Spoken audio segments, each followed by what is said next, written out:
Praise the lord.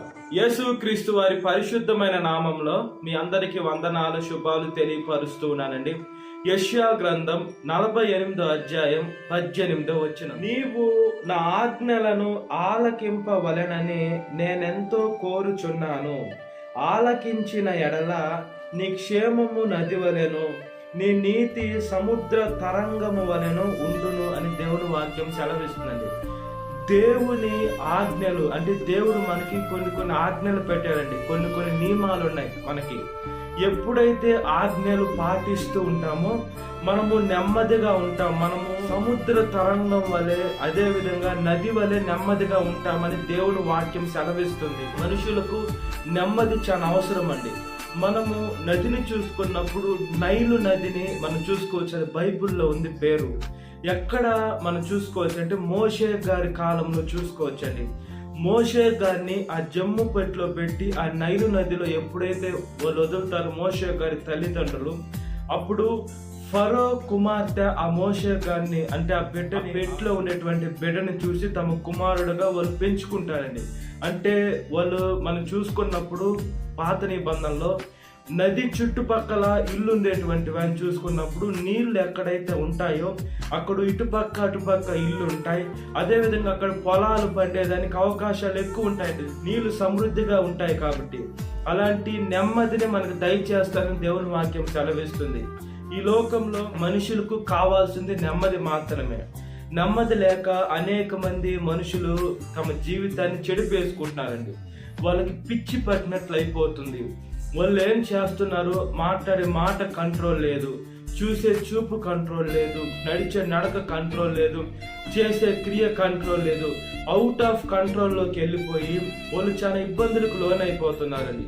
కాబట్టి మన జీవితము పరిశుద్ధంగా ఉండాలి, ప్లెజెంట్గా ఉండాలి. మనము దేవుని వైపు చూస్తున్నాం, మనము దేవుణ్ణి ఆశ్రయిస్తున్నాం, మనం నమ్మేది జీవం కలిగిన దేవుణ్ణి నమ్ముతున్నాం. కాబట్టి మనము పరిశుద్ధమైన జీవితాన్ని జీవించాలని దేవుడు ఆశపడుతున్నాడు. దేవుడు మన ఆశపడే ప్రాణాన్ని తృప్తి కూడా పరుస్తున్నాడు. మన నది వలె నెమ్మదిగా ఉండాలంటే నది ఎప్పుడు నెమ్మదిగానే ఉంటుందండి.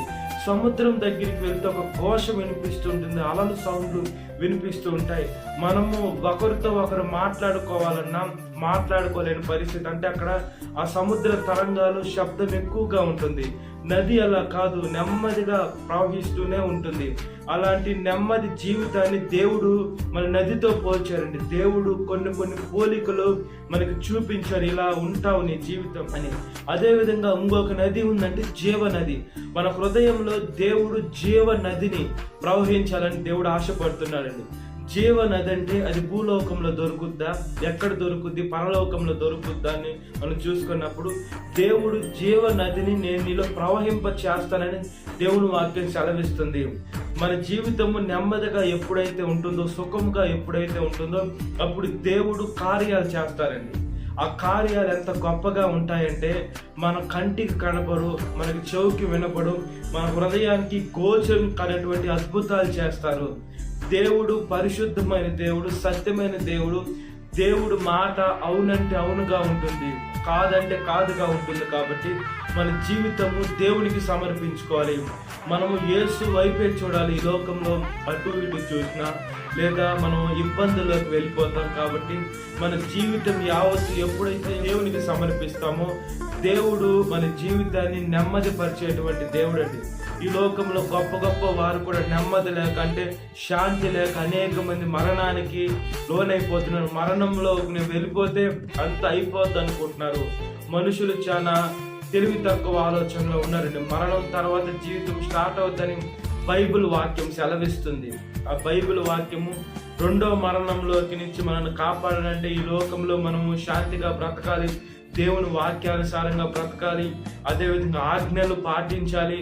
దేవుడు ఎప్పుడైతే మనల్ని తీసుకుంటాడో అప్పుడు ఆయన చేతులకు మన ఆత్మ వెళుతుందో అప్పుడు మాత్రమే మనం ప్రజెంట్గా పరలోకానికి వెళ్తాం. లేకుంటే మనం ఖచ్చితంగా నరకంలోకి, ఎవరైతే ఆత్మహత్యలు చేసుకుంటున్నారో హత్యలు అయిపోతున్నారు వీళ్ళందరూ దేవుడి చిత్తం లేని మరణాలు. కాబట్టి వాళ్ళు ఖచ్చితంగా ఇబ్బందుల్లోకి వెళ్తారు, అంటే నరకంలోకి వెళ్తారు. కాబట్టి మన జీవితము దేవుని వైపు ఉండాలి, దేవుని సేవ వైపు ఉండాలండి. మనం నెమ్మది అంటే వాక్యం చూసుకున్నప్పుడు ఆజ్ఞలు చాలా ప్రాముఖ్యంగా చూసుకోవాలి. ఆజ్ఞలు ఎంత మన జీవితంలో ప్రాముఖ్యమో దేవుడు పెట్టాడు.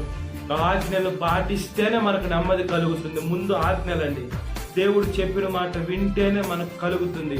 మనం ఆజ్ఞల ప్రకారం జీవించకుండా ఈ లోకంలో ఇష్టానుసారంగా జీవించి నాకెందుకు దేవుడు నెమ్మది దయచేయలేదు, సమాధానం ఎందుకు లేదని మనం ఎప్పుడైతే ఆలోచనలో ఉంటామో దేవుడు దయచేయడు. కాబట్టి మనం నెమ్మదిగా ఉన్నా, సమాధానంగా ఉండాలన్నా ఏదైనా దేవుడి చిత్తానుసారమేనండి. మన జీవితం యావత్తు దేవునికి సమర్పించాలి. మనం చూసే చూపు పరిశుద్ధంగా ఉండాలి, నడిచే నడక పరిశుద్ధంగా ఉండాలి, చేసే క్రియ పరిశుద్ధంగా ఉండాలి. మన జీవితం దేవునికి సమర్పించుకోవాలి. ఎప్పుడైతే దేవుడి మీద మనం గురి నిలుపుకుంటామో దేవుడు ఆశీర్వదిస్తాడు. కాబట్టి దేవుని వాక్యానుసారంగా మనం బ్రతుకున్నట్లుగా ప్రార్థన. మహాపరిశుద్ధాత్మ దేవ, మా ప్రియ పరలోకమందున తండ్రి, మేము ఎప్పుడైతేనయ్యా మీ ఆజ్ఞ ప్రకారం జీవిస్తామో యేసయ్యా, మేము నది వలె నెమ్మదిగా ఉంటామయ్యా. మీకు స్తోత్రం అయ్యా. యేసయ్య, మీ కృపలో జ్ఞాపకం చేసుకోండి అయ్యా. సముద్రం వలె చేస్తానంట దేవా, స్తోత్రం చేస్తున్నానయ్యా. మనుషులకి నెమ్మది లేక అనేక మంది ఇబ్బంది పడుతున్నారయ్యా. మనుషులు అనేక మంది అయ్యా ఇబ్బందులకి లోనైపోయి తమ జీవితాన్ని అంతం చేసుకుంటున్నారయ్యా. ప్రార్థన చేస్తున్నామయ్యా. మా చూసే చూపు, నడిచే నడక, చేసే క్రియ ప్రతి ఒక్కటి ఆశీర్వాదకరంగా, దీవెనకరంగా, మహిమకరంగా చేయమని అడుగుచున్నామయ్యా. మా జీవితం యావత్తు మీ పాదాలకు సమర్పిస్తున్నాం. మీ వాక్యము మా పాదములకు దీపమై ఉంటుంది, మా త్రోవకు వెలుగై ఉంటుంది. కాబట్టి వాక్యాన్ని బట్టి మీకు స్తోత్రం చెల్లిస్తున్నామయ్యా. కాపాడండి అయ్యా, దీవించండి అయ్యా, ఆశీర్వదించండి అయ్యా. యేసయ్యా, మీ నామంలోనయ్యా మేము అద్భుతాలు చేసేదానికి సహాయం చేయండి అయ్యా. అదేవిధంగా అనేక మంది స్వస్థత పొందుకొని మారు మనసులోకి వచ్చి మీ పాదాల దగ్గరికి వస్తే, ఆజ్ఞ ప్రకారం జీవిస్తే వాళ్ళ జీవితాలు కూడా నది వలె నెమ్మది పరుస్తున్న దేవా, స్తోత్రం చెల్లిస్తున్నాం. మీ కృపలో జ్ఞాపకం చేసుకోండి అయ్యా. మోషే గారిని కూడా నదిలో వాళ్ళ తల్లి వదిలినప్పుడయ్యా, ఆయన ఆ పెట్టు వదిలినప్పుడు, జమ్ము పెట్టులో పెట్టి వదిలినప్పుడు ఆ పెట్ట అలానే పోతున్నప్పుడయ్యా, ఫరో కుమార్తె వచ్చి ఆ పెట్టిని తీసుకొని మోషేని ఆమె దత్తత తీసుకున్నది. ఆ నది ఎంత నెమ్మదిగా వెళ్తుందో, లేదా సముద్రం లాగా అంటే అలల ద్వారా బిడ్డ చనిపోయి ఉండేది. అలాంటి నెమ్మది పరుస్తున్న దేవా, మా జీవితాలు మీకు స్తోత్రం చెల్లిస్తున్నాను. ప్రతి ఒక్క యవనస్తుని, ప్రతి ఒక్క యవనస్తురాన్ని మార్చండి. వాళ్ళ జీవితాలు అల్లకల్లోలంలో ఉంటే నెమ్మది పరచండి. ఎవరు మీ ఆజ్ఞలు పాటించేదానికి వాళ్ళకి మంచి మనసును దయచేయమని అడుగుచిన సాతాను సోదరున్న ప్రతి ఒక్క బిడ్డను విడుదల దయచేయండి. ఈ వాక్యం వింటున్న ప్రతి ఒక్క బిడ్డని పేరు పేరాశన జ్ఞాపకం చేసుకొని ఈ దినకాలపు దేవుని నింపమని నజరేయుడైన యేసుక్రీస్తు వారి పరిశుద్ధమైన నామంలో మిక్కిలి వినంత తలుచున్నాను నా పరలోకమందున్న తండ్రి. ఆమేన్. Praise the lord. God bless you. Have a great day.